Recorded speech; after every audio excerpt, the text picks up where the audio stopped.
in that language. If you had to make a judgment between the two languages, which language do you think allows you to express yourself more eloquently? So 100% Russian is, now I'm biased a little bit, but I think Russian is a language that is more effective at communicating feeling, emotion, suffering, the way the language has evolved because it went through the 20th century, through the wars, through the atrocities, through all of that.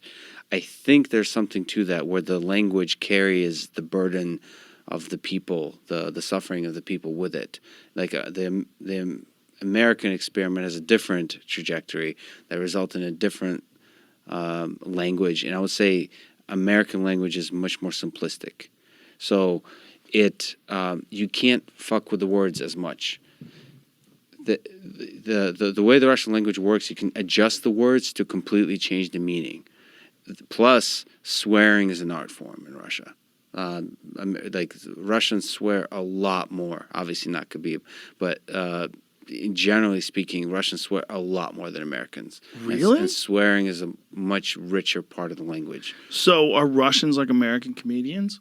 Basically. Really? So what you find when people suffer, when you go through the war, when you go through poverty, more people become comedians because humor is a way to escape pain. Oh. We're not talking about professional comedians. We're talking about you get some vodka, you get guitar, and you're just shooting the shit. There's much more of that energy because there's nothing else to do. And then the laughter is one of the only ways to deal with the absurdity of the government taking everything away from you, all those kinds of things.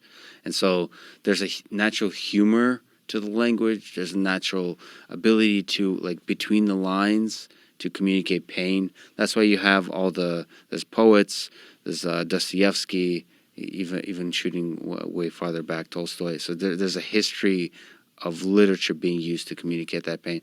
I think Russian language is better at doing that, but